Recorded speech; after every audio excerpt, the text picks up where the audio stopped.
కృపాకనికరము కలిగిన మా కన్న తండ్రి, రెండవ తరగతిలో కూడా నాయన చక్కటి మెలకువలు మాకు అనుగ్రహించి మమ్మల్ని స్థిరపరచమని కోరుతూ క్రీస్తు నామముని ప్రార్థన అడిగి వేడుకొనుచున్నాము తండ్రి.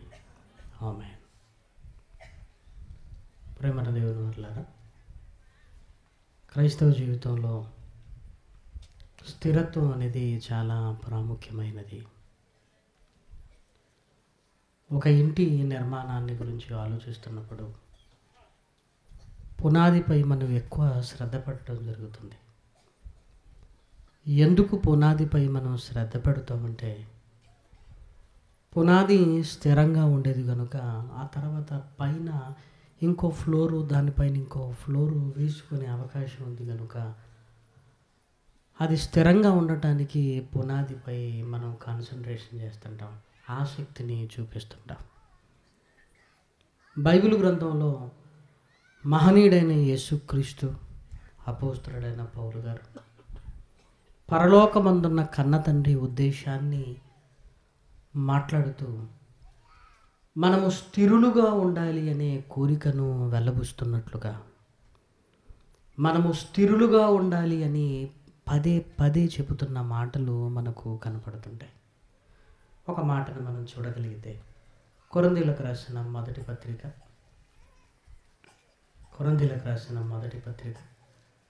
15వ అధ్యాయం 58వ వచనం. 15వ అధ్యాయము 58వ వచనం. కాగా నా ప్రియ సహోదరులారా, మీ ప్రయాసములు ప్రభువునందు వ్యర్థము కాదని ఎరిగి స్థిరులను కదలని వారును, స్థిరులను కదలని వారును. స్థిరత్వం అంటే కదలని స్థితిలో ఉండాలి. అసలు ఎందుకు కదిలిపోతున్నామని ఆలోచించగలిగితే, దుష్టుడు తన కుయుక్తిని మన పట్ల ప్రదర్శిస్తూ మన భక్తిలో నుంచి మనల్ని వైదొలగడానికి, భక్తిలో నుంచి మనల్ని తీసుకొని వెళ్ళడానికి వాడు కుయుక్తిని ఉపయోగిస్తున్నాడు. ప్రేమన వారలారా, యుక్తి అంటే భక్తిని కాపాడుకోవటానికి ప్రయత్నం చేయటంలో ఉంటున్న మెలకువలను యుక్తి అంటారు. కుయుక్తి అంటే భక్తి నుంచి మనల్ని లోకములోనికి తీసుకొని వెళ్ళటానికి మోసపూరితమైన వాటిని కుయుక్తి అంటారు. ప్రేమన వారలారా, మన భక్తికి యుక్తి కావాలి. మనం భక్తిలో నుంచి వైదొలగించడానికి దుష్టుడు వాడుకుంటున్నది కుయుక్తి. ప్రేమన వారలారా, కుయుక్తి. ఈ రెండు దగ్గర పదాలుగా మనకు కనపడుతున్న వ్యత్యాసం కలిగి రెండు విరుద్ధమైన భావాలు కలిగినవి యుక్తి, కుయుక్తి. దుష్టుడు కుయుక్తిని వాడుకుంటున్నాడు. ఎలా వాడుకుంటున్నాడో మనం బైబిల్ గ్రంథంలోనికి వెళ్ళి చూడగలిగితే, కొరింథీయులకు రాసిన పత్రికలో పౌలు గారు ఒక చక్కటి సన్నివేశాన్ని జ్ఞాపకం చేస్తున్నట్లుగా మనము చూడగలం. కొరింథీయులకు రాసిన 2వ పత్రిక 11వ అధ్యాయము 3వ వచనం. సర్పము తన కుయుక్తి చేత అవ్వను మోసపరిచినట్లు మీ మనస్సులను చెరపబడి క్రీస్తు ఎడలనున్న సరళత నుండి, పవిత్రత నుండి ఎట్లైనను తొలగిపోవునేమో అని నేను భయపడుచున్నాను. మొదటి భయం ఏంటంటే, లోకంలో నుంచి ఎలా తీసుకురావాలనేది మొదటి భయం. లోకంలో నుంచి వచ్చిన తర్వాత రెండో భయం ఏంటో తెలుసా? దేవుళ్ళలోనికి వచ్చిన తర్వాత మరలా లోకంలోనికి వెళ్ళనివ్వకుండా ఎలా కాపాడాలి పౌలు గారి తాపత్రయం. ఎందుకంటే దుష్టుడు కుయుక్తిని కలిగిన వాడు. ప్రేమన వారలారా, వాడు కుయుక్తిని గ్రహించగలిగే స్థితి ఉండాలి. వాడు కుయుక్తిని ఆలోచించగలిగే స్థితిలో మనం ఉండగలిగితే, అవ్వ మోసపోయింది అనుకున్న మనం మోసపోకుండా జాగ్రత్తగా ఉండటానికి ఇదిగో దేవుడు కొన్ని మెలకువలను మనకు నేర్పిస్తున్నాడు. యుక్తిగా మీరు ఉండాలి అని ఆయన చెబుతున్నాడు. ముందు దుష్టుడి కుయుక్తి ఎలా ఉంటుందో బైబిల్ గ్రంథంలోనికి వెళ్ళగలిగితే, అవ్వను మోసపరిచినప్పుడు ప్రేమన వారలారా ఇదిగో వాడు తన కుయుక్తిని వాడాడు. ఆ కుయుక్తిని ఎలా వాడుతున్నాడో మనం చూడగలిగితే ఆదికాండము 3వ అధ్యాయము, దయచేసి మీ బైబిల్ తెరిచి ఆదికాండము 3వ అధ్యాయము 2వ వచనాన్ని దయచేసి చూడండి. అందుకు స్త్రీ, ఈ తోట చెట్ల ఫలములను మేము తినవచ్చును, అయితే తోట మధ్యనున్న చెట్టు ఫలములను గూర్చి దేవుడు మీరు చావకుండునట్లు వాటిని తినకూడదనియు వాటిని ముట్టకూడదనియు చెప్పెనని సర్పముతో అనెను. అందుకు సర్పము, మీరు చావనే చావరు, అనగా మీరు వాటిని తిను దినమున మీ కన్నులు తెరవబడుననియు మీరు మంచి చెడులను ఎరిగిన వారై దేవతల వలె ఉందురనియు దేవునికి తెలియనెను. దుష్టుడు ఎప్పుడు కూడా మనకు నష్టం కలుగుతుంది, మనం ఇబ్బంది పడతాం, ఇదిగో మన ప్రవర్తన దేవుడికి వ్యతిరేకంగా మారిపోతుంది అన్న కోణంలో రాడు. కానీ మనం మన చేత చేయించే ప్రతి పని కూడా ఓ ప్రయోజకత్వాన్ని సూచించినట్లుగానే మాట్లాడుతుంటాడు ప్రేమల వారలారా. ఓ ప్రయోజకత్వం అంటే ఏదో ఒక లాభం, ఏదో ఒక ఉపయోగం, ఏదో ఒక ఉన్నత స్థితి. అంటే ఎప్పుడు మనకు నష్టం కలుగుతుంది అన్న ధోరణిలో వాడు మాట్లాడడానికి ప్రయత్నం చేయడు. ఎందుకంటే నష్టం కలిగేది మనం ఎలాగూ చేయము, కానీ నష్టం కలిగేదైనా మనకు ప్రయోజనకరంగా మాట్లాడటానికి ప్రయత్నం చేస్తుంటాడు.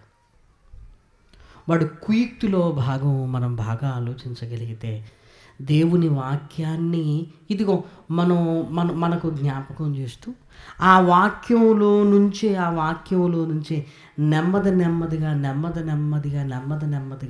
ఇదిగో మన ఆలోచన ధోరణి మారుస్తూ పాపం దగ్గరికి నెమ్మదిగా తీసుకుని వెళ్తాడు ప్రేమల వారలారా. ప్రారంభంలో ఆదాము అవ్వలు ఏం మాట్లాడుకున్నారు అంటే, ఇదిగో అసలు ఆ చెట్టు దగ్గరికి మనం వెళ్ళొద్దు, మనం స్ట్రిక్ట్గా ఉన్నారు ప్రేమల వారలారా. నెమ్మదిగా దుష్టుడు ఆలోచన ఏంటంటే, అసలు చెట్టు దగ్గరికి వెళ్ళటం తప్ప, ఫలాలు తినటం తప్ప, ఏది తప్పు ఏది రైట్ అండి?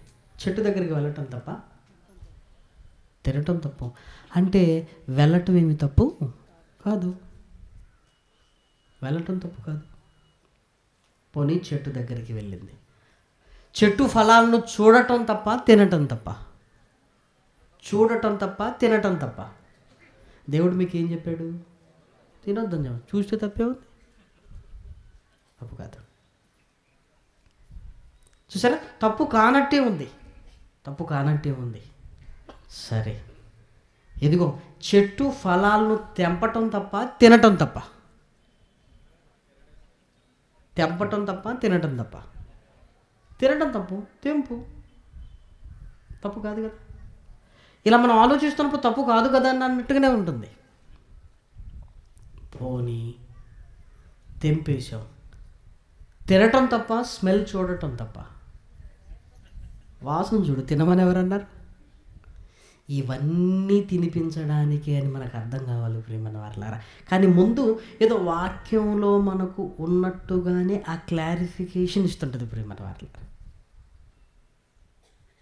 స్మెల్ చూస్తే తప్పేం కాదు కదా, తినటం తప్పు కదా.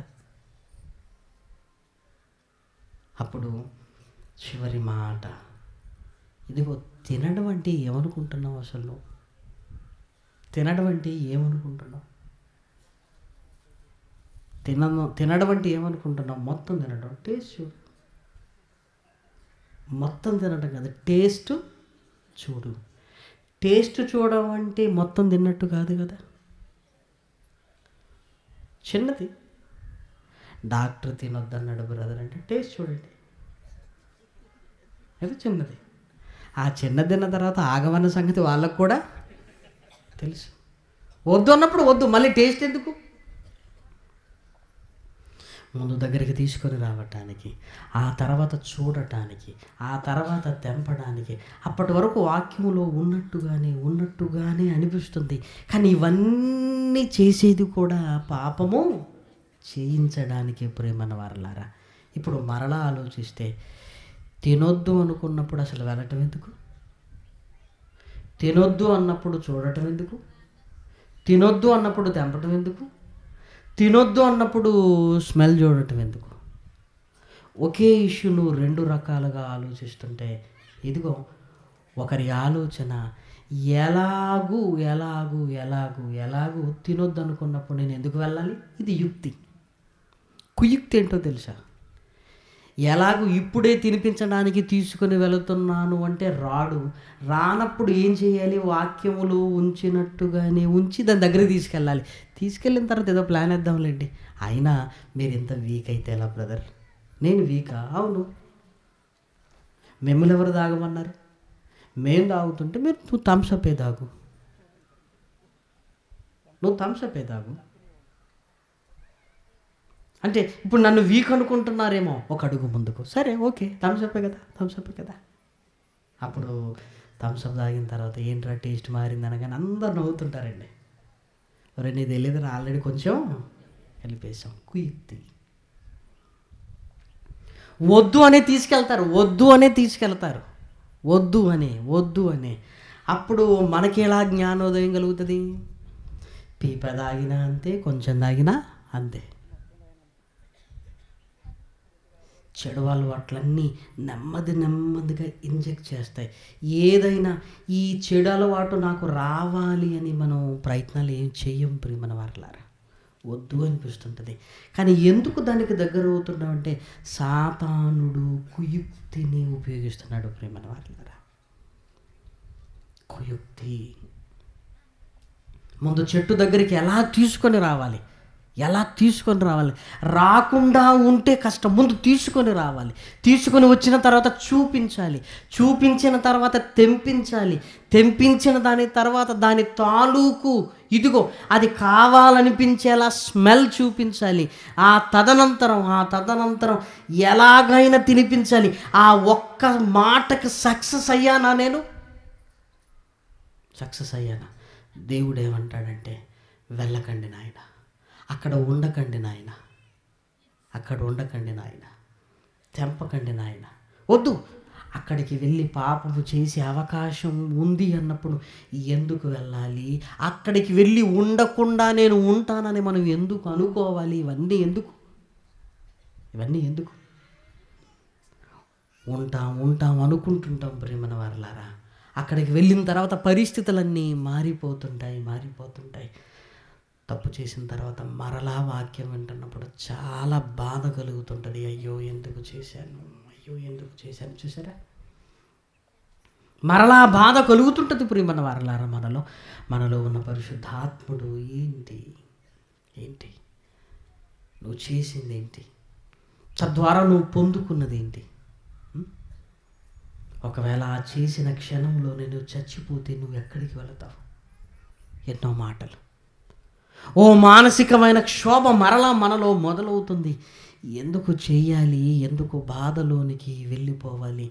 ఆ పాపాల బారి నుంచి ఇదిగో మనల్ని మనం తప్పించుకొని ఆ స్థితి నెమ్మదిగా వాక్యములో నుండి రావాలి ప్రేమన వారలారా. వంటింట్లో మన పనులు వేగంగా జరిగించుకోవడానికి ఏమైనా చిట్కాలు ఉన్నాయా అని ఎలా మనం ఆలోచిస్తుంటామో, మన భక్తిని కాపాడుకోవడానికి మనం కూడా చాలా యుక్తిగా ఉండాలి, ఆలోచన కలిగి ఉండాలి. వాక్యాన్ని బాగా అవపోసన పడుతున్నప్పుడు వాక్యము ద్వారా మనల్ని మనం ఎలా మన పవిత్రతను కాపాడుకోగలిగే స్థితి ఉందో అని ఆలోచించుకునే స్థితి మనకు రావాలి ప్రేమన వారలారా. రక్షణలోనికి రావటం ఒక ఎత్తు అయితే, ఆ రక్షణలోనికి వచ్చిన తర్వాత నిలబడటం మరొక ఎత్తు. ఏంటి ఆ యుక్తి? సాతాను కుయుక్తి నుంచి మన భక్తిని కాపాడుకోవటానికి ఎలా యుక్తి కలిగి ఉండాలి అని బైబిల్ గ్రంథంలోనికి వెళ్ళగలిగితే చాలా చక్కటి సందర్భాలు కనపడుతుంటాయి. సమూయేలు గ్రంథము, దయచేసి మీ బైబిల్ తెరిచి చూడండి. సమూయేలు గ్రంథము మొదటి గ్రంథము, సమూయేలు మొదటి గ్రంథము 23వ అధ్యాయము, సమూయేలు మొదటి గ్రంథము 23వ అధ్యాయము 21 నుంచి చదువుకుందాం. 21, 22. సౌలు వారితో ఇట్లా నేను, మీరు నా యందు కనికరపడినందుకై మీకు యెహోవా ఆశీర్వాదము కలుగునుగాక. మీరు పోయి అతడు ఉండు స్థలము ఏదైనది అతని చూచినవాడు ఎవడైనను నిశ్చయమైనది తెలుసుకొనుడి. అతడు బహుయుక్తిగా ప్రవర్తించుచున్నాడని నాకు వినబడెను గనుక. ఎవరు? దావీదు గారు. ప్రేమన వారలారా, దావీదు గారు ప్రేమన వారలారా, సౌలు గారికి అర్థమవుతుంది, అమ్మో నేను కాస్త కుయుక్తితో ఉన్నాను, కానీ దావీదు యుక్తిగా నడుచుకొనుచున్నాడు. ఎక్కడా దొరకటం లేదు దావీదు గారు. అక్కడ ఉన్నాడు అని వెళ్ళిపోయేసరికి స్థలాన్ని మారుస్తున్నాడు. ఇదిగో నన్ను ఇటువైపు పంపించి దావీదు ఇంకెక్కడో ఉంటున్నాడు అంటే, ఇదిగో ఇలాంటి ఆలోచన నాకు కలిగిస్తున్నాడు, నాకు దొరకటం లేదంటే చాలా తెలివిగా వ్యవహరిస్తున్నాడు అనిపిస్తుంది. ఇంతకీ దావీదు గారిలో ఉంటున్న యుక్తి ఏంటి ప్రేమన వారలారా? దావీదు గారిలో ఉంటున్న ఆ యుక్తి ఏంటి? తనను తాను కాపాడుకోవటానికి, తన భక్తిని నిలుపుకోవటానికి ప్రయత్నం చేస్తున్నాడు.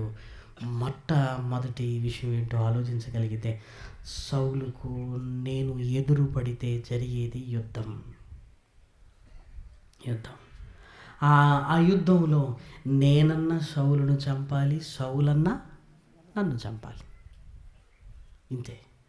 ఒకవేళ నేను సౌలును చంపాను అనుకోండి, అభిషేకింపబడిన వాణ్ణి చంపానన్న ఆ బ్యాడ్ నేమ్ నాకు వద్దు.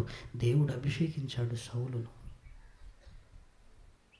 ఇది చివరికి ఎలా దారి తీస్తుంది అంటే, సౌలును అభిషేకింపబడిన వాణ్ణి నేను చంపితే, ఆ తర్వాత నేను అభిషేకింపబడినాను గనుక నన్ను కూడా ఇంకోటి చంపడానికి కత్తి నూరుతాడు. ఇది వెళుతూ దేవుని సంకల్పం దెబ్బతింటుంది. అయినా సౌలును చంపే స్థితి నాకు రాకూడదు. పోనీ సౌలు గారే నన్ను చంపుతాడు అనుకుందాం. సౌలు గారు నన్ను చంపుతాను, దేవుని సంకల్పం. నన్ను అభిషేకించాడంటే సింహాసనం మీద కూర్చోబెట్టాలన్నదే దేవుని సంకల్పం. సింహాసనం మీద కూర్చునే నేను సౌలు చేతిలో ఎందుకు చావాలి? దేవుని ఉద్దేశం ఏమైపోవాలి? దావీదుని అభిషేకించాడండి, సౌలు చంపేశాడండి, దేవుని అభిషేకం ఏమైంది అని దేవుణ్ణి తప్పు పట్టకూడదు ప్రజలు. ఎలా ఆలోచిస్తారు చూడ, బ్యాలెన్సింగ్గా ఎలా ఆలోచిస్తున్నాడో చూడండి. మరి ఏం చేయాలి? ముందు సౌలు నాకు ఎదురు పడకుండా ఉండేటట్టుగా ప్లాన్ చేసుకోవాలి. అలా ప్లాన్ చేసుకోవాలంటే నేను ఒకే దగ్గర ఉండటానికి వీలు లేదు. ఒక దగ్గర ఉన్నాను అనుకోండి, ఏనాటికైనా తెలుస్తుంది. అందుకే పోలీసులు వెతుకుతున్నారని తెలిసినప్పుడు ఏం చేస్తామంటే మనం స్థలాలు మారుస్తుంటాం. దావీదు గారు ఇదిగో అలా యుక్తిగా ఆలోచిస్తున్నాడు. ఒకవేళ కుయుక్తి దావీదులో ఉందనుకోండి, కుయుక్తి అయినా నేనెందుకు స్థలం మారాలి? రానివ్వండి. గొలియాతునే చంపిన నాకు సౌలు ఒక లెక్క, గొలియాతునే చంపిన నాకు సౌలు ఒక లెక్క. ఆ రోజు గొలియాతు భయంకరంగా మాట్లాడుతున్నప్పుడు అంతఃపురంలో దాక్కున్నాడంటే బలహీనుడు. నేనే కదా చంపింది. ఎదురు పడితే ఏం జరుగుతుంది? మట్టు పెడతాను అనుకోలేదు ప్రియమైన వారిలారా, మట్టు పెడతాను అనుకోలేదు. ఎందుకు? సౌలును చంపి ఇదిగో ఆ అపవాదు నా మీదెందుకు? ఎంత తెలివిగా ఆలోచించాడంటే, ఏ మనిషి అయినా ఏదో ఒక రోజు చచ్చిపోతారు. కలకాలం ఉండేది ఎవరు? చంపి నా నేరం నా మీద ఎందుకు వేయాలి? చంపి ఆ నేరం నేనెందుకు ఒక హంతకుడుగా నేను మిగిలిపోవాలి ఇశ్రాయేలుల చరిత్రలో? అంత అవసరత నాకేంటి? ఆ ఇష్యూలో ఎన్ని రకాలుగా ఆలోచిస్తున్నాడు చూడండి, ఎన్ని రకాలుగా ఆలోచిస్తున్నాడు. సౌలు నా ముందు రాకూడదంటే, ఒకవేళ వచ్చాడంటే ఏదో ఒకటి జరుగుతుంది. ఈ రెండు జరగకూడదు. సౌలును నేను చంపకూడదు, నన్ను సౌలు చంపకూడదు అని ఎంత చక్కగా ఆలోచిస్తున్నాడంటే యుక్తిగా ప్రవర్తిస్తున్నాడు ప్రియమైన దేవుని పిల్లలారా. అందుకే సౌలు అంటున్నాడు, ఇదిగో మీరు చెప్పాడు పలానా స్థలంలో దాక్కున్నాడు అని, నేను వెళ్ళి చూసేసరికి మాత్రం అక్కడ ఉండటం లేదు. కాబట్టి అని ఎంత చక్కగా మాట్లాడుతున్నాడు అంటే, తన కుయుక్తిని చూపిస్తున్నాడంటే, మీరు సమాచారం తీసుకొచ్చారంటే యెహోవా చేతిలో మీరు ఆశీర్వదింపబడినవారు. కాబట్టి ఆ సమాచారం కరెక్టో లేదో ఒక్కసారి మీరు కూడా చూసిరండి. చివరికి నేను వచ్చేసరికి అక్కడ ఉండటం లేదు అని సౌలు తన కుయుక్తిని చూపించుకుంటున్నాడు. సౌలుకున్నది ఏంటంటే, సింహాసనం పోతుంది. ఆపగలమా ప్రేమను వర్రారా పోయేదాన్ని? ప్రాణాన్ని ఆపుకోలేనప్పుడు సింహాసనాన్ని ఏమైనా ఆపగలమా? ఆలోచించండి మీరు. కొన్నిసార్లు వయసు మీద పెరుగుతుంది, కొన్ని వదులుకునేటప్పుడు కూడా చాలా గౌరవంగా ఉండాలి. క్రికెట్ కెప్టెన్ ధోని చూడండి, వెళ్ళిపోయినంత వరకు ఉన్నాడా? వదిలేశాడు అంతే. అంటే ఏదో ఒక రోజు ఏదో మనకున్న స్థితిని వదిలేసే రోజు కూడా వస్తుంది ప్రియమైన వారలారా. అది 10 మంది అనే ముందెందుకు, లోకంలో ఉన్న వాళ్ళే ఎంత ఆలోచిస్తున్నారు చూడండి. ఎందుకు వదిలేశారండి అన్నాడు. ఎందుకు వదిలేశారండి అంటే అన్నాడు తెలుసా, ఇదిగో నా అవసరత ఉంటే మరలా వాళ్ళే నాకు ఇస్తారు, నేను వదిలేస్తే వాళ్ళు నాకు ఇస్తే నాకు గౌరవం. వాళ్ళు బొమ్మని నేను ఉంటానంటే ఏం గౌరవం? వాళ్ళేమో బొమ్మని, నేనేమో ఇప్పుడు వదిలేశాను. ఒకవేళ నా అవసరత ఉంటే వాళ్ళే మరలా నాకు ఇస్తారు. లోకంలో ఉన్నవాళ్ళు చూడండి, లోకంలో ఉన్నవారు సచిన్ అన్నారు. విరాట్ కోహ్లీ వచ్చిన తర్వాత సచిన్ పేరు ఎవరైనా వాడుతున్నారు? అసలు మర్చిపోయారు కదా. ఏమంటే సౌలు గారు ఆలోచించాలి, నేను ఎంతకాలం ఇది దావీదు హవా కదా. గొలియాతును కొట్టగానే అర్థమైపోవాలి, నేను కామైపోవాలి. వద్దిగా నన్ను వాడుకున్న రోజులు దేవుడు వాడుకున్నాడు, నేను గౌరవంగా నిష్క్రమించటం మేలు. అది యుక్తి. ఇప్పుడు బాగా ఆలోచించండి. ఇప్పుడు దావీదును చంపేద్దాం అనుకుంటున్నాడు ప్రియమైన వారలారా. ఇప్పుడు బాగా ఆలోచించగలిగితే గొలియాతును చంపొచ్చు కదా. మరి గొలియాతును చంపడట, అంతఃపురంలో ఉంటాడట. ఎవరిని చంపుతాడట? దావీదును చంపడానికి బయలుదేరుతున్నాడండి. ఇప్పుడు బాగా ఆలోచించాలి. గొలియాతును చంపిన దావీదును సౌలు చంపితే ఎంత అన్పాపులర్ అవుతాడు? గొలియాతును చంపిన దావీదును చంపితే ఇప్పుడు పాట ఏమి రాయాలి కదా. ఇశ్రాయేల్లో ఎంత అన్పాపులర్ అవుతాడు ప్రియమైన వారలారా. ఎవరు గొప్ప అనుకుంటారు చెప్పండి? అన్పాపులర్ అవుతారు ప్రియమైన వారలారా, అన్పాపులర్ అవుతాడు. క్రీస్తు విరోధులను గురించి మాట్లాడితే బాగుంటుంది, బైబిల్ గొప్పతనాల గురించి మాట్లాడుతున్నప్పుడు బాగుంటుంది. క్రైస్తవ్యాన్ని మనం అనుకుంటే ఎలా ఉంటుంది? మనల్ని మనం ఎదుర్కొంటే ఎలా ఉంటుంది? అన్పాపులర్. సౌలు గొలియాతును చంపింటే హీరో, కానీ ఇప్పుడు ఎవరిని చంపుతున్నాడు? దావీదును. దావీదు ఎవరు? ఇశ్రాయేలీయుడు. నువ్వు బయటోడి మీదికి లే, గొప్పడు అవుతావు. ఇంట్లోడి మీదకి లేస్తే ఏం గొప్పడు అవుతావు? ఇంట్లోడి మీదకి లేస్తే ఏం గొప్పడు అవుతావు? అయినా నీకు తెలుసు కదా, దావీదు అభిషేకింపబడ్డాడు అనే సంగతి ఏమంటే తెలుసు కదా. ఎక్కడ వాడని ఇన్ఫర్మేషన్ తీశాడు. బెత్లెహేమీయుడు యెష్షయి కుమారుడు ఎందుకు వచ్చాడు?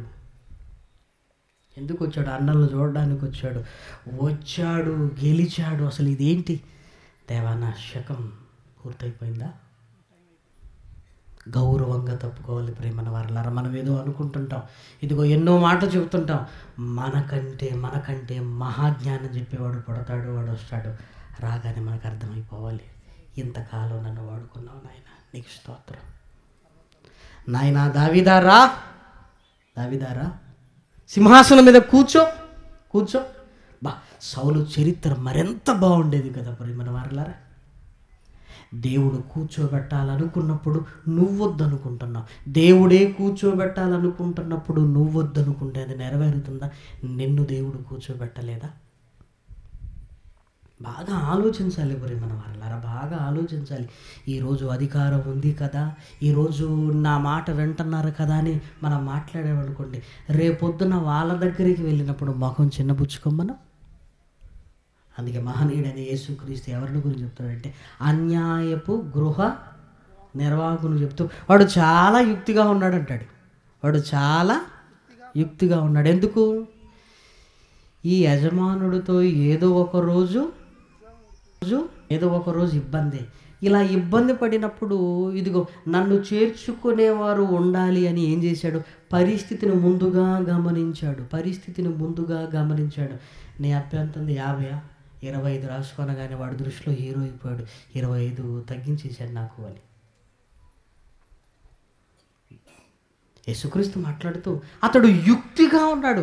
లోకంలో ఉన్నవాడే ఇంత యుక్తిగా ఉంటున్నప్పుడు ప్రియమైన వారలారా, దేవుడిలో ఉంటున్న మనం ఎప్పుడు దుష్టుడు మనల్ని ఇదిగో ఆ కుయుక్తిలోనికి తీసుకుని వెళ్ళి పాపము చేయించడానికి, మన భక్తిని పోగొట్టడానికి చూస్తున్నాడు అని ఆ పరిసర ప్రాంతాలను ఆలోచించగలిగే స్థితి ఉండాలి. దావీదులో అది కనబడుతుంది ప్రియమైన వారలారా. సౌలే ఆశ్చర్యపోయాడు, అమ్మో నేను కుయుక్తితో ఉన్నాను, నాకంటే యుక్తిగా ఉన్నాడు. యుక్తిగా మనం తప్పించుకోవడానికి చూస్తున్నప్పుడు దేవుడు సపోర్ట్ చేస్తాడు ప్రియమైన వారలారా. కొన్నిసార్లు చూడండి, తప్పనిసరి పరిస్థితిలో ఉంటాం, దేవా నాకు ఇష్టం లేదు నాయన, ఎలాగైనా తప్పించి ఏం చేద్దాం అనుకుంటుంటాం. దేవుడు కూడా హెల్ప్ చేస్తాడు. ఎందుకంటే ఆయన మనల్ని పాపంలో నెట్టేయడానికి కాదు ప్రియమైన వారలారా, కాపాడటానికే కదా ఆయన ప్రయత్నాలు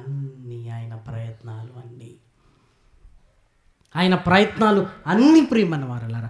1, 2, 3, 4 అని కాదు, ఎప్పుడు మనల్ని కాపాడటానికే కదా. కానీ మనకు ఆ యుక్తి అది వాక్యాన్ని బట్టి మనకు వస్తుండాలి. ఆ వాక్యపు విశ్లేషణ మనకు ఆలోచన కలిగిస్తూ ఉండాలి ప్రియమైన దేవుని పిల్లలారా. ఆ వాక్యపు విశ్లేషణలోనికి మనం వెళ్ళినప్పుడు ఇదిగో చక్కగా వదిలే అనిపిస్తుంది. ఆ విశ్లేషణ మనకు రావాలి. ఆ విశ్లేషణ ఎవరైనా మన గురించి మాట్లాడుతున్నారనుకోండి, కుయుక్తిగా ఉన్నప్పుడు ఏం చేద్దామంటే, ఇలా ఉన్నామని ఇంకో రెఫరెన్స్ తీసి కౌంటర్ వేస్తాం. మనం ఇలా రెఫరెన్స్ తీస్తే యుక్తిగా ఉన్నాం అనుకోండి, ఏమనిపిస్తుంది తెలుసా? ఆయన ఎవరో ఏదో అన్నారని వాళ్ళ కోసం ఎందుకు, అమాయకంగా ప్రజలు కూర్చున్నారు, వాళ్ళకు 2 మాటలు చెప్తే బాగుంటుంది కదా అని అది మనసులోనికి రాదిక. ఎవరో నన్ను అన్నారని ఇప్పుడు ఆ రెఫరెన్స్ తీసి లేని వాడిని గురించి మాట్లాడటం అంత అవసరమా? సభలో చూస్తుంటే అమాయకంగా వచ్చి కూర్చొని, దేవుడే నీ ముందు ఇంతమందిని ఈరోజు కూర్చోబెట్టానురా, ఏదో మంచి మాట నువ్వు చెప్పాలి అని కూర్చోబెట్టినప్పుడు, ఆ కన్న తండ్రి కూర్చోబెట్టాడు అనుకున్నప్పుడు లేనివాడు కోసం కౌంటర్ వేయవలసిన అవసరత లేదు. ఆ లేనివాడిని గురించి ఏమనాలి, ఇంకా వద్దు పోనీ, అవసరం లేదు.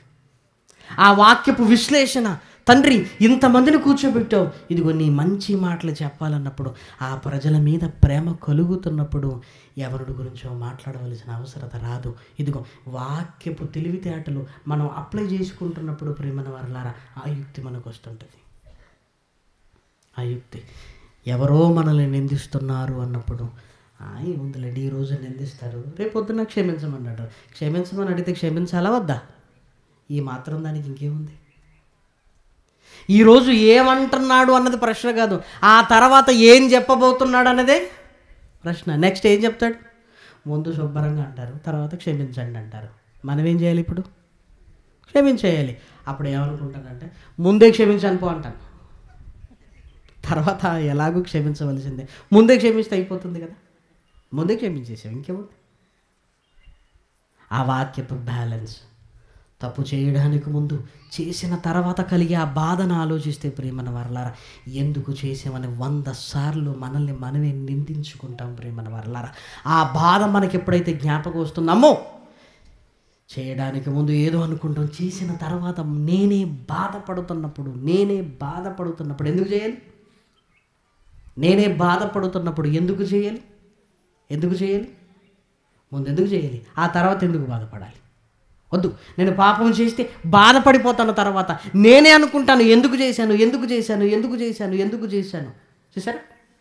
ఆ తర్వాత బాధ ఉంటుంది అన్న ఆలోచన మనకు రాగలిగితే ప్రియమైన వారలారా, మనకు రాగలిగితే ఇదిగో చక్కగా ఎందుకు చేయాలి, ఎందుకు బాధపడాలి. అందుకే పెద్దవాళ్ళు అంటారు, అడుసు తొక్కనేలా కాలు కడగనేలా. కడగాలని ఎందుకు తొక్కాలి, ఎందుకు తొక్కాలి, యుక్తి. తర్వాత ఎందుకు ఇలా ఉండాలి. ఒకే విషయాన్ని నానా రకాలుగా ఆలోచించగలుగుతాం ప్రియమైన వారలారా. మన ఆలోచనలో యుక్తి ఉండాలి ప్రియమైన వారలారా, యుక్తి ఉండాలి మన ఆలోచనలో. ఒకతను హోటల్కి వెళ్ళాడట. హోటల్కి వెళ్ళి కప్ కాఫీ ఆర్డర్ ఇచ్చాడు. తనకంటే ముందు సీట్లో ఉన్న వాళ్ళు కూడా తనకంటే ముందు ఆర్డర్ ఇచ్చారు. హోటల్లో ఆ వెయిటరు కాఫీ వాళ్ళకు కూడా తీసుకుని వచ్చాడు. ఆ తీసుకుని వస్తున్నప్పుడు ఆ ట్రేలో ఒక కాకరోచ్, ఒక బొద్దింక ఉందంట.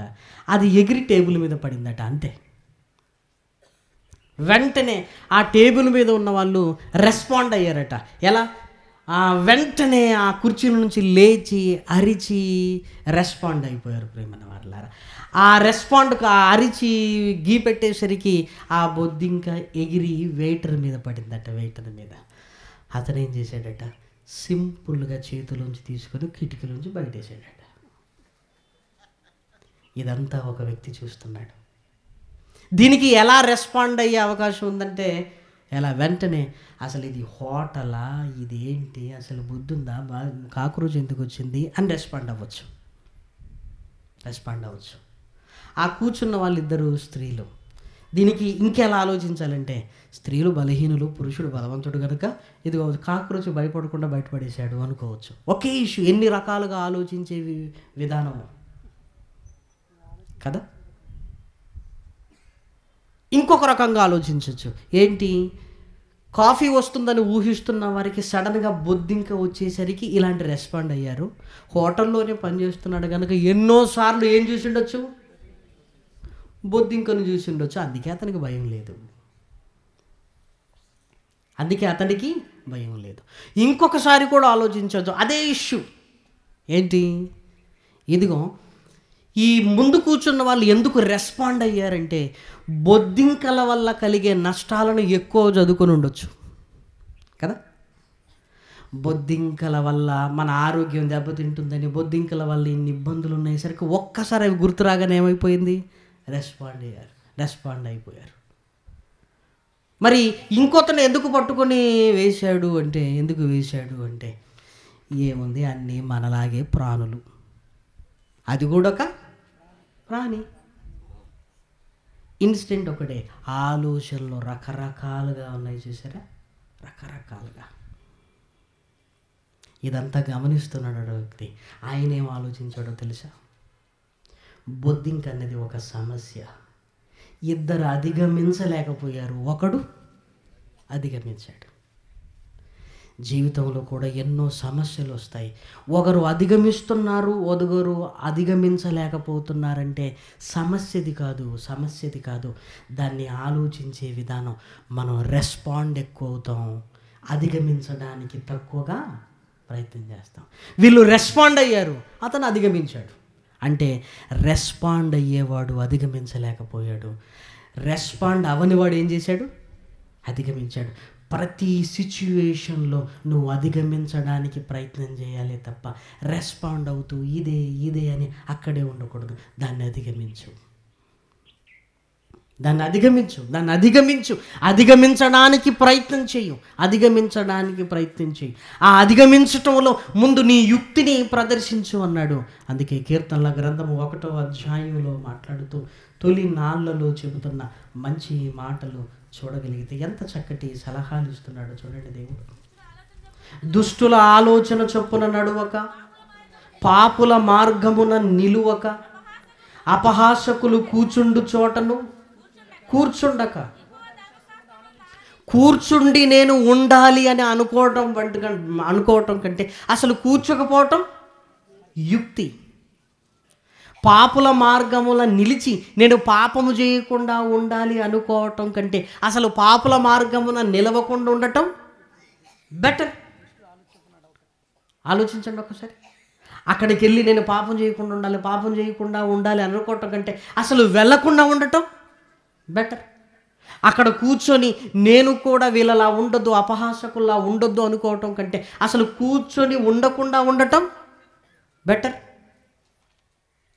చెట్టు దగ్గరికి వెళ్ళి తినకుండా ఉండాలి అనుకోవటం కంటే అసలు చెట్టు దగ్గరికి వెళ్ళకుండా ఉంటేనే బెటర్. ఆలోచించండి. మనం కూడా మన బలహీనతను తెలుస్తుంటాయి. మన బలహీనతలలో ఎందుకు మనం పడిపోతున్నామని ఒక్కసారి విశ్లేషించి యుక్తిగా ఆలోచించు.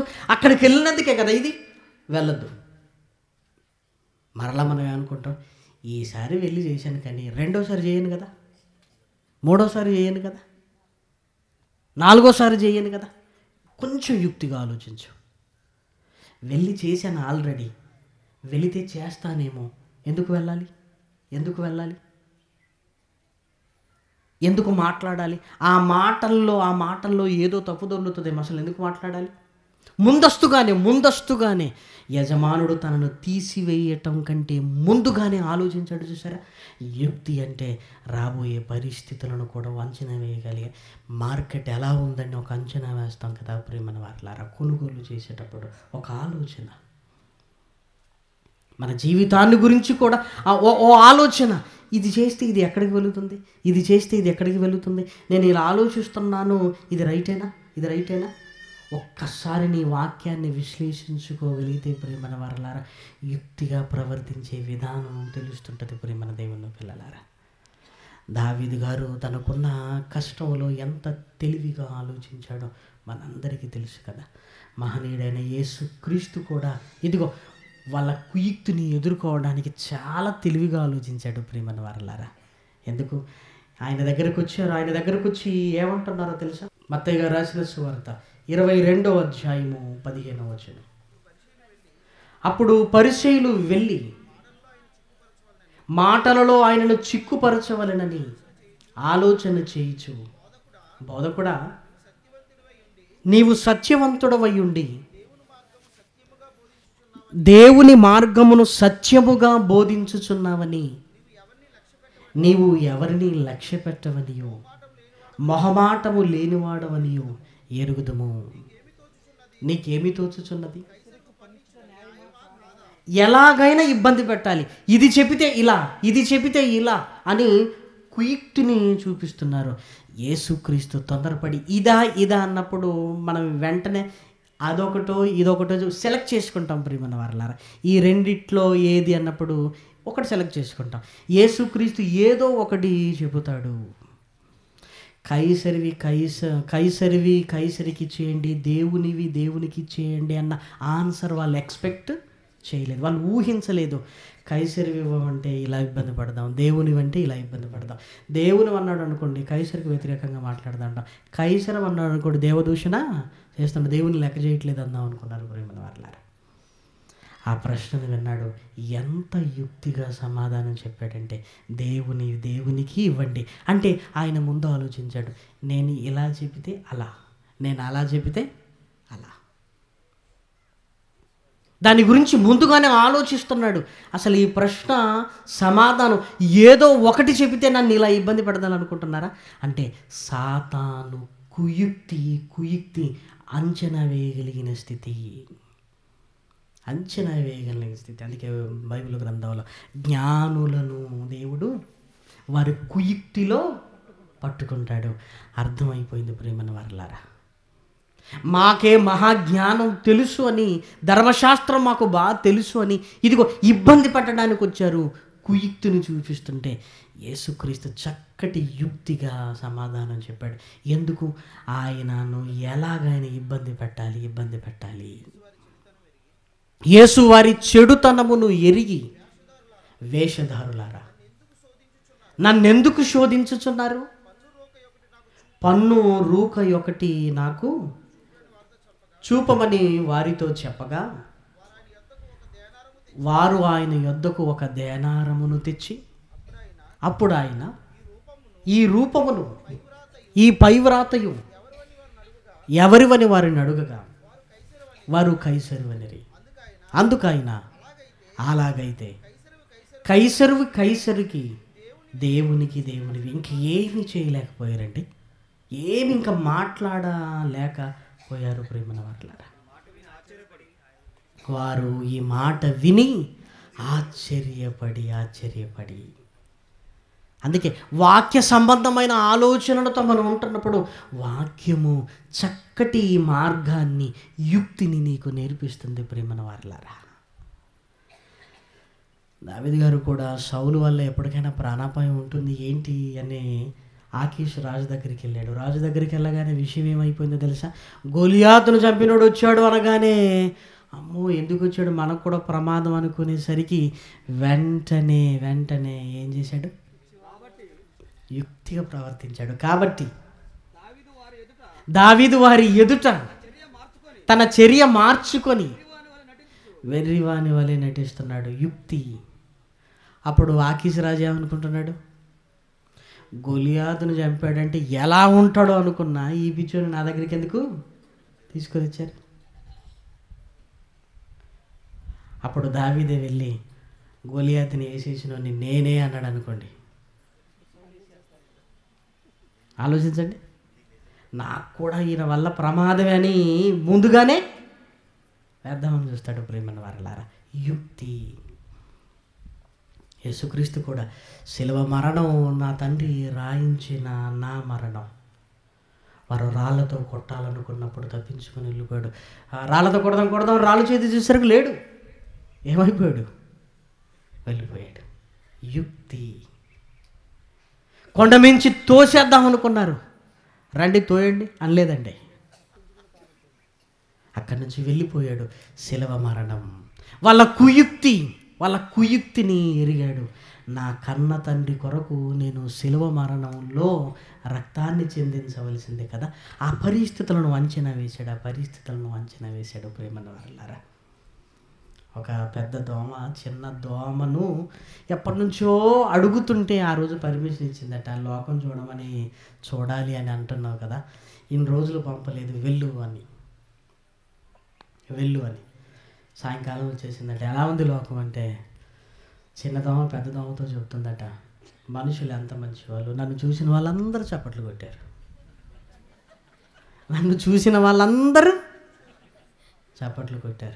సంతోషపడుతుంది. పెద్దదనుకుంటుంది, బాధపడుతుంది.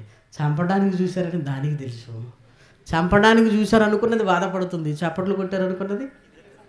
మనల్ని ఎంతోమంది ఎన్నో అంటుంటారు, పోలే అన్నారా చప్పట్లు కొట్టారు అనుకుంటే అయిపోయాయి. దీనికి ఏదో కసరత్తు చేసి దీనికి ఏదో చేయటం అంతెందుకు? ఇష్యూ ఒకటే, నీ ఆలోచించే విధానం వాక్య సంబంధమైనది అయితే యుక్తి వస్తుంది. ఇదిగో వాక్య సంబంధమైనది కాకపోతే కుయుక్తి. ఒక తండ్రి కొడుకుని తీసుకొని వెళ్తున్నాడట. ఒరే, నిన్ను ఎంత గొప్పగా నేను పెంచుతున్నానో ఈరోజు నీకు అర్థమైపోవాలరా అని. ఆ స్లమ్ ఏరియా అంతా తిప్పి ఇంటికి తీసుకొచ్చి, ఒరే నీకేమనిపించిందా అన్నాడట. వెంటనే ఆ కొడుకు అన్నాడట, నాన్న మనం ఎంత బీదోలో నాకు అర్థమైపోయింది నాన్న అన్నాడట. నేను అనుకున్నది ఏంటి, ఇప్పుడు నాకు చెబుతున్నది ఏంటి అనుకున్నాడట. ఎందుకు రాన్నాడట. అది కాదు నాన్న, మనం ఆ స్లమ్ ఏరియాకి వెళ్ళాం కదా, ఆ స్లమ్ ఏరియా వెనకాల నువ్వు చూసావా, పెద్ద చెరువు ఉంది, మనకు చిన్న స్విమ్మింగ్ పూల్ ఉంది. స్విమ్మింగ్ పూల్ పెద్దదా, చెరువు పెద్దదా? మనకంటే వాళ్ళే బెటర్ కదా నాన్న. మనం పెంచుకోవడానికి ఒక చిన్న కుక్కను పెట్టుకున్నాం, వాళ్ళ దగ్గర 10-20 ఉన్నాయి. 10-20 ఉన్నాయి నాన్న. మనం పడుకునేటప్పుడు ఇదిగో ఈ సీలింగ్ మీద నక్షత్రాలను అతికించుకున్నాం, వాళ్ళు పడుకుంటే ఒరిజినలే కనపడుతుంది. ఒరిజినలే కనపడుతుంది నాన్న. ఇదిగో మనం మన ఖాళీ సమయాన్ని ఎలా టైంపాస్ చేస్తున్నామంటే, నువ్వేమో వెళ్ళి నీ రూమ్లో టీవీ పెట్టుకుంటున్నావు, నేను వెళ్ళి నా రూమ్లో ఫోన్ పెట్టుకుంటున్నాను. కానీ వాళ్ళకి స్నేహితులు ఉన్నారు నాన్న, వాళ్ళకి స్నేహితులు ఉన్నారు నాన్న. మనకున్న కష్టాలన్నీ రాత్రిపూట డైరీ రాసి పడుకుంటున్నాం నాన్న మనం. కానీ వాళ్ళు దేవునితో చెప్పుకుంటున్నారు నాన్న. వాళ్ళు ఎవరితో చెప్పుకుంటున్నారు? తండ్రి అని చెప్పుతుంటున్నాం. మనం ఏం చేసుకుంటున్నాం? ఈరోజు చేసినవన్నీ డైరీ రాసుకుంటున్నాం, రాసుకొని మనం పెట్టుకుంటున్నాం. దేవుడికి ఇచ్చి హాయిగా పడుకుంటున్నారు నాన్న వాళ్ళు. ఒకే ఇష్యూ అర్థం చేసుకోవటంలో ఉంది. వాళ్ళ తండ్రికి ఇదిగో స్విమ్మింగ్ పూల్ పెద్దది, ఆ తండ్రికి కట్టుకుంటున్న ఇల్లు పెద్దది, ఆ కొడుక్కి మాత్రం చిన్నది. ప్రేమన వారలారా, సంతోషాలు ఆనందాలు ప్రేమన వారలారా మన ఆలోచన విధానాన్ని బట్టి ఉంటుంది. ఈ ఇష్యూకు నేను బాధపడాలి అనుకుంటే బాధపడతాం, ఆ ఇష్యూకు నేను సంతోషపడాలి అని మనం ఫిక్స్ అయ్యామనుకోండి, సంతోషం కూడా కలుగుతుంది ప్రేమన వారలారా. అది వాక్యపు విశ్లేషణ అయితే యుక్తిగా ప్రవర్తిస్తావు, లోకపు విశ్లేషణ అయితే కుయుక్తి. నన్ను అన్నవాన్ని నేనేదో అనేయాలంతే, అనేయాలి, కుయుక్తి. యేసుక్రీస్తు యుక్తిగా ప్రవర్తిస్తున్నాడు. ఇదిగో శాస్త్రులు పరిశీలు కుయుక్తిగా ఆ కుయుక్తి పాతాళ నడిపిస్తే యేసుక్రీస్తు యుక్తి ఆయనను సింహాసనం మీదకి తీసుకొని వెళ్ళిపోయింది. ప్రేమన వారలారా, క్రైస్తవ జీవితంలో ఎన్నో సందర్భాలు, ఎన్నో పరిస్థితులు వస్తాయి. ఆ పరిస్థితులలో ఇదిగో వాక్యపు విశ్లేషణ నీకు ఉండాలి. వాక్యపు విశ్లేషణ. ఇది చేస్తే ఇలా అవుతుంది, ఇది చేస్తే అలా అవుతుంది కదా, అలాంటప్పుడు వద్దు. ఆ విశ్లేషణ నీకుంటే వాక్యము నీకు యుక్తిని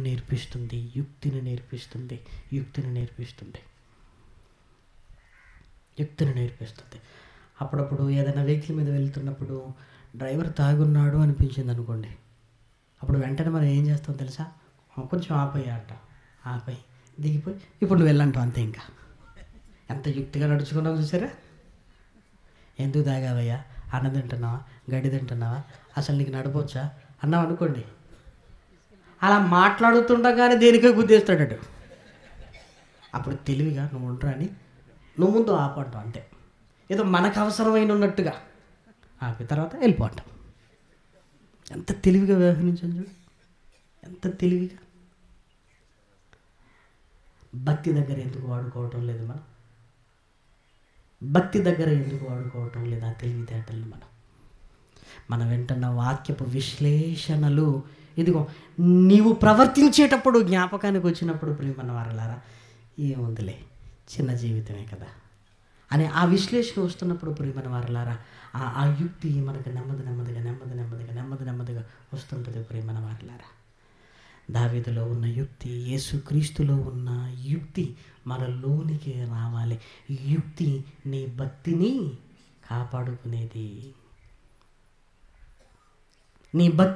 కాపాడుకునేది. యవన కాలంలో తప్పు చేసే అవకాశాలు బోళ్ళన్నీ మన కళ్ళ ముందుకు వస్తున్నప్పుడు ప్రియమైన వారలారా, యుక్తితో జ్ఞానముతో నీవు నాకు అక్కవనియు, జ్ఞానముతో నీవు నాకు యుక్తి చూసారా? ఇదిగో నిన్ను నువ్వు కాపాడుకోవటానికి నీ భక్తి నీలో పదిలపరుచుకోవడానికి యుక్తి కావాలి. అది వాక్యపు విశ్లేషణతో కూడా ఉండాలి. లోకంలో ఉన్న కుయుక్తి దుష్టుడికి సంబంధించింది. ఆ కుయుక్తి మనల్ని భక్తిలో నుంచి బయటికి తీసుకుని వెళుతుంది. ప్రేమన వారలారా, ఓ దావీదు ప్రవర్తన చూస్తుంటే ఎంత చక్కగా సుబుద్ధి కలిగిన వాడుగా ప్రవర్తిస్తుంటాడు. యేసుక్రీస్తుని చూడండి, నాకేంటి అనుకోడు, యుక్తిగా ప్రవర్తిస్తున్నాడు. నేటి దుష్టుడు వస్తున్నాడు, ఇక్కడ నుంచి మనము వెళ్ళిపో. కాసేపట్లో కాళ్ళ తొక్కి నేను ఇప్పుడు ఎందుకు వెళ్ళాలనుకోవట్లేదు, వెళ్దాం రండి, ఇప్పుడు వాడే సమయం, మనం తగ్గాలి. యుక్తి కాబట్టి అలాంటి యుక్తితో మన భక్తిని కాపాడుకుందాం ప్రేమన వారలారా. ఇవన్నీ మనం చేయగలిగినవే, మనం చేయలేనివి ఏమీ లేదు. పడిపోయి ఎప్పుడు నిరుత్సాహపడకూడదు. మన తెలివితేటలు వాక్యములోని మన తెలివితేటలను ఇలా ఉంది, ఈ సందర్భంలో నేను ఎలా ప్రవర్తించాలని ఆ వాక్యపు సపోర్ట్ నీకున్నప్పుడు నువ్వు యుక్తిగా ప్రవర్తించడం అనేది మెలకువలను నీకు అందిస్తూనే ఉంటుంది ప్రేమన వారలారా. అందుకే లోకాన్ని ఆశ్రయించటం కంటే వాక్యాన్ని ఆశ్రయించటం అనేది మరింత మన ఆత్మీయ జీవితాలకు మేలు కలిగిస్తూనే ఉంటుంది. అందుకే ఆ పడిపోయే పరిస్థితులలో ఆ వాక్యపు విశ్లేషణ, ఆ యుక్తి నిన్ను కాపాడుకోగలిగినదిగా ఉండగలిగితే ఎంత బాగుంటుందో ప్రేమన వారలారా. కాబట్టి సాతాను కుయుక్తికి ఇదిగో మన భక్తిని పోనివ్వకుండా చక్కగా వాక్యాన్ని యుక్తిగా ఉపయోగించుకునే స్థితి మనకు రాగలిగితే మన ఆత్మీయ జీవితాలు బ్రహ్మాండంగా ఉంటాయి. ప్రార్థన చేసుకుందామండి. దయగలిగిన మా కన్న తండ్రి, మీకు వందనములు నాయన. మంచి మాటలతో నాయన మమ్మల్ని తృప్తిపరుస్తున్నావు నాయన. మీకు వందనములు నాయన. ఇక మా వంతే మిగిలిపోతుంది నాయన. ఏవైనా మాటలను మా జీవితంలోనికి తెచ్చుకొని నాయన పడిపోయి బాధపడటం కంటే గెలుస్తూ ఆనందపడే స్థితిని కూడా మాకు ఇవ్వండి నాయన. ఇదిగో మీ పిల్లలందరినీ నాయన బలవంతులుగా చేయండి నాయన. సాతాను కుయుక్తిని చితకదొక్కేవారుగా ఉండగలిగే నిష్ణాతులైన వారిని నిలుపమని కోరుకుంటూ బాప్తిస్మ కార్యక్రమంలో కూడా నీ కృప చూపించి నీ పిల్లలను నాయన ఉత్సాహపరిచి నాయన సభల ద్వారా నాయన అనేకులు తమ జీవితాలను మార్చుకోగలిగే భాగ్యాన్ని ఇవ్వమని ప్రాధేయపడుతూ క్రీస్తు నామం నీ ప్రార్థన అడిగి వేడుకొనుచున్నాము తండ్రి. ఆమేన్.